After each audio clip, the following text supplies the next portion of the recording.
All right, welcome back to Money Mixology. I'm going to call all of you mixologists, I think, because you're all parts of the show now. It's a good nickname. I like it. Again, my name is Jason. I'm the host, and I am incredibly excited about this second episode. The first episode was fine, but it's the introduction. It just laid the groundwork, kind of put some thoughts out there about where we were going with the show, introduced you to myself, kind of gave you a flavor for what Money Mixology was going to be all about. But today, we get to dive into some of the content. We get to start actually digging in and understanding some of the things that can impact your finances and how they play in with some of your brain games and things like that. And so, as I prepared for the episode, I tried to give some thought to what is that one thing that when I first either present the material to a new group or I meet a new person and we're discussing this topic, what is the one thing that I can explain to them or they can hear for the first time and it kind of piques their interest, it catches their attention, and maybe most importantly, allows them to have something they can go and immediately make a difference in their life. I've been very clear about my goal for the show, which is to give you tools to actually make a difference. And so while I will say that today's topic is not earth shattering, it's not brand new information, it's not groundbreaking things, it is probably one of the single most impactful things you can do for your financial future. It's also something that's tied directly into behavior and psychology and this sort of idea of habit building. And so I think it represents really well the way of viewing finance in a different way, right? Getting over to the behavior side of dealing with money. So to get us started, I want to ask you a question, and I want you to give a little bit of thought to this. How many decisions do you think you make in a day? And I want you to specifically try to give some thought to two different kinds of decision types. So the first one would be those fully automated decisions that your brain is doing in the background. You're kind of hardwired. It's just doing its thing. You don't really give it any conscious thought, but it's happening. And then the second type is the sort of active choice, right? You knowingly are making a choice. So you decided what you want to have for lunch, right? That's your active choice. Okay. So I'm going to give you a second to think it through. With all of these videos, if you need to pause for a second and just real quickly kind of get some numbers in your head, that's cool. I'll keep moving forward. So when you unpause, we're still moving along. So the answers are that when we talk about these background decisions that your brain is doing for you, so they're fully automated background decisions, it's 35,000 decisions a day. And that is an incredible number of decisions. Now, these are decisions as an example of one. Let's say you are walking down the sidewalk and there's a person coming at you. And you sort of, without any real conscious thought about it, you just sort of veer to the left or veer to the right.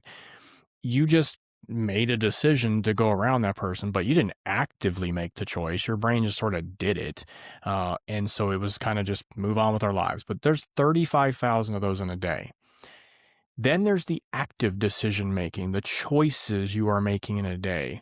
And there's 125 to 130 of those. Right. And if you think about it, you're probably awake for, call it 16 hours, right? So you're making somewhere in the neighborhood of whatever that may be, 8 or so, 7 to 8 decisions an hour, active decisions, which means you're making an active decision every 8-ish minutes, 8 to 10, somewhere in that area. That's a lot of brain power that's being used throughout your day. And because of that, when you layer that on top of those 35,000 decisions you really weren't making actively, but are still drawing brain power, we end up with this thing that psychologists refer to as decision fatigue.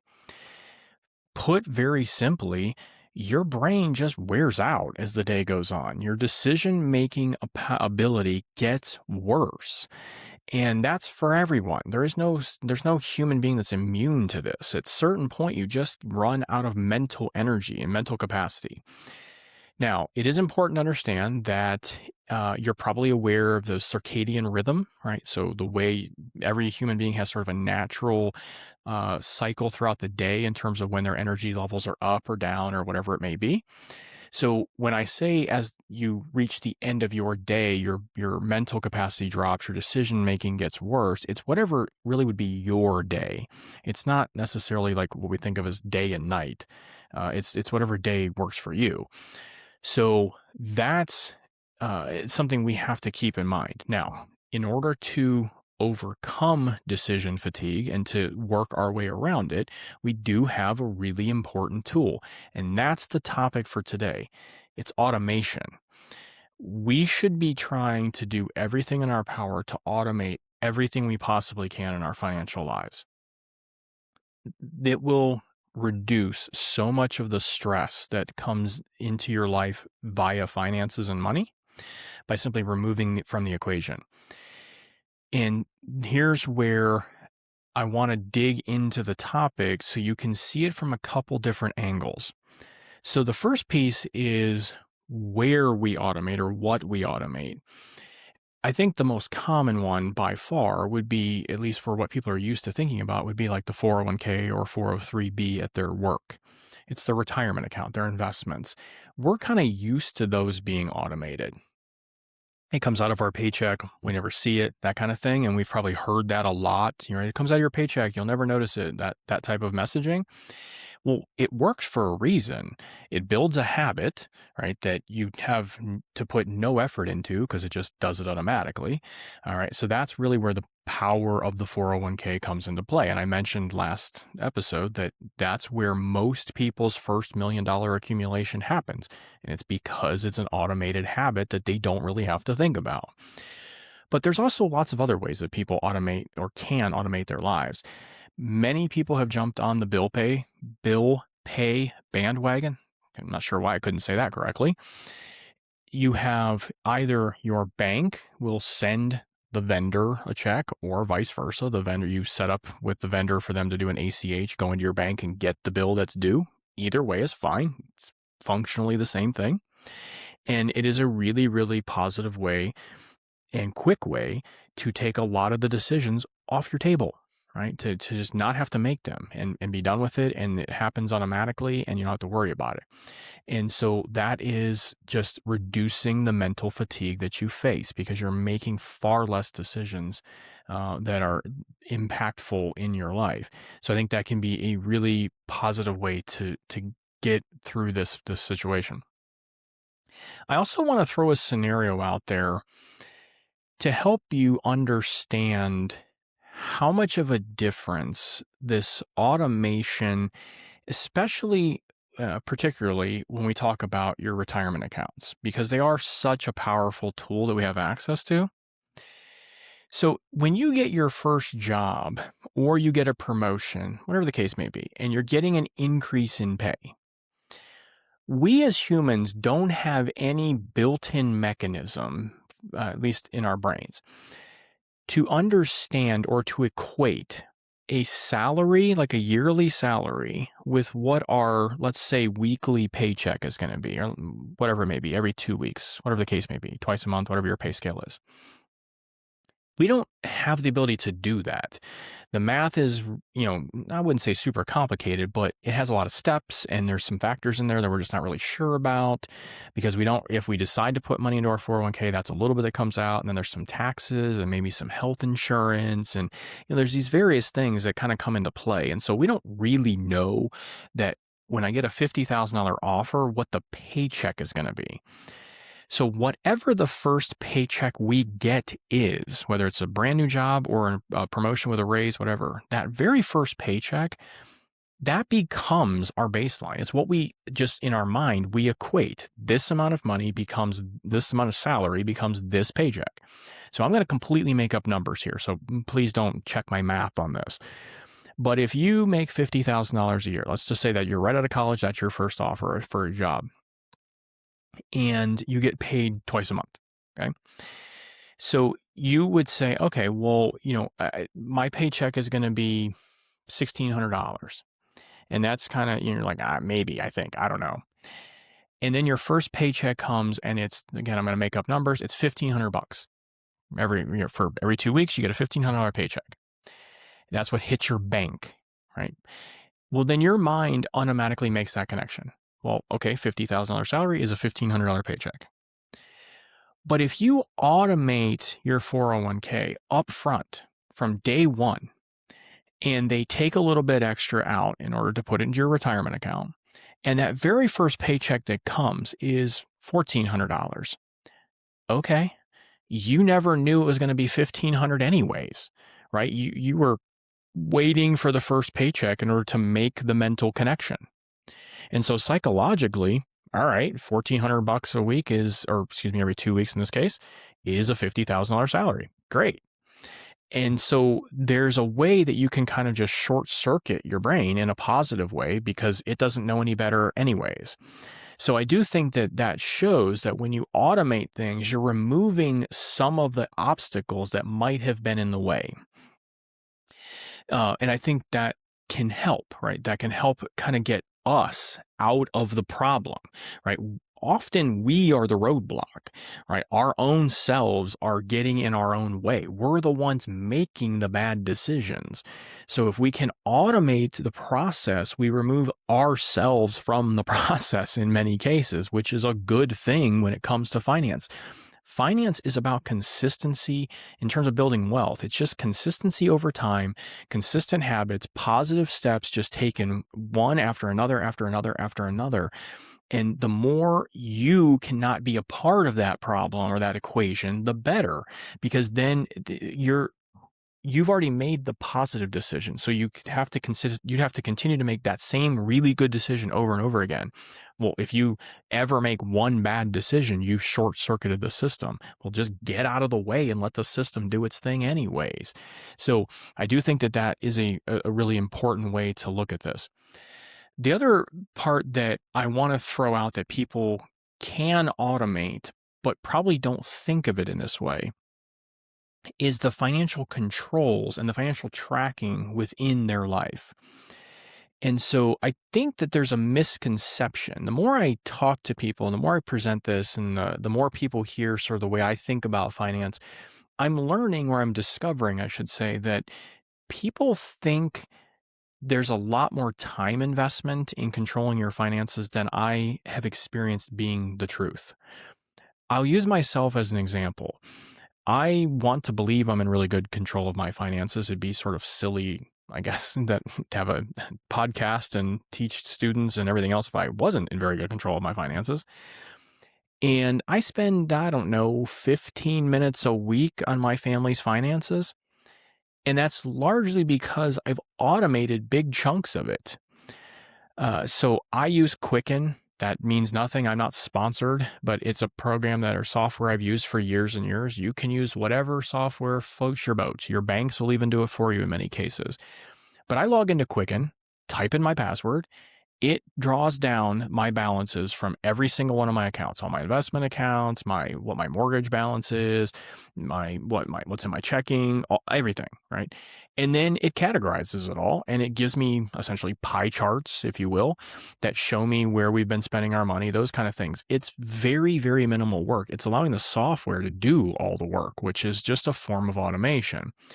And so again, if you're somebody who's going to manually balance your accounts and you're going to manually check all these, 10 different accounts that you have, it's very likely you're going to skip that every once in a while because it's just kind of a hassle. And I think that it just becomes a burden over time. Whereas if you can automate it, then who cares, right? It's 30 seconds, you type in a button and it does its thing. So I do think that's another area you can automate that people may not automatically be thinking about that is really powerful.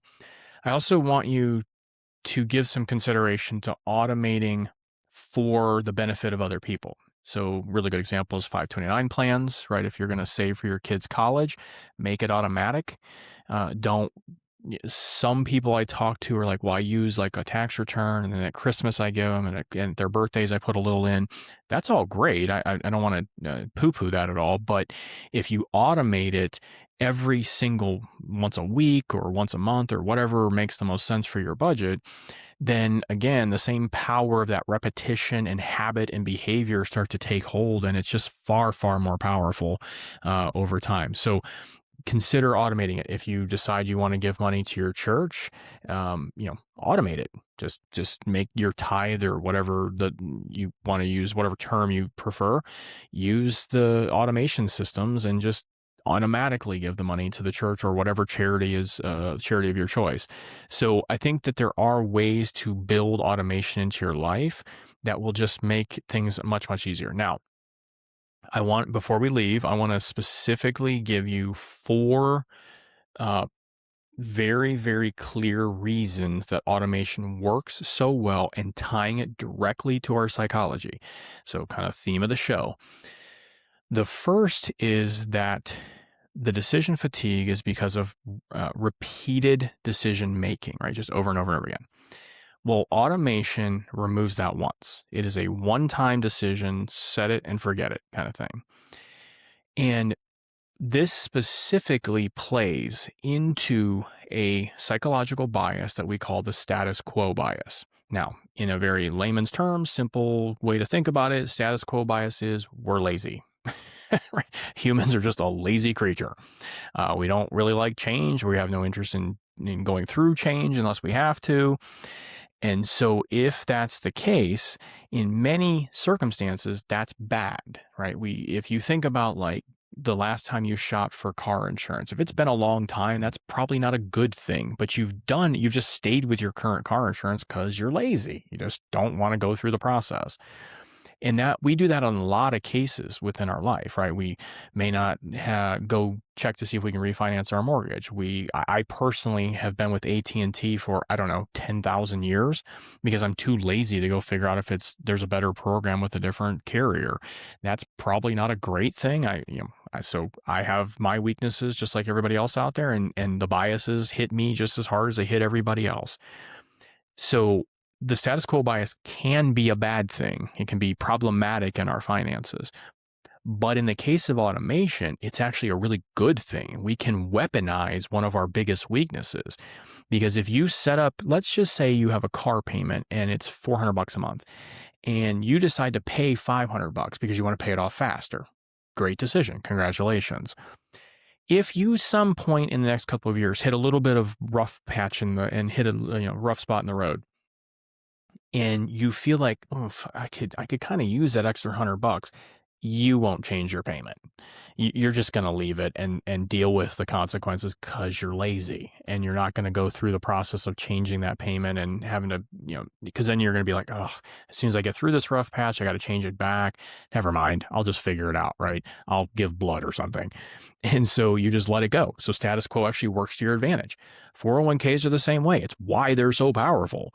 We make the decision, we put the money away, and then we just forget about it, and we never really go back to it. We just let it roll, right? And so that's why it can work so well and be to our advantage. So status quo can be a bad thing if you let it run away from you, but if you weaponize it, it can be a really positive thing for you.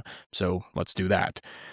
The other part that is really, really powerful is you only have to make painful decisions one time.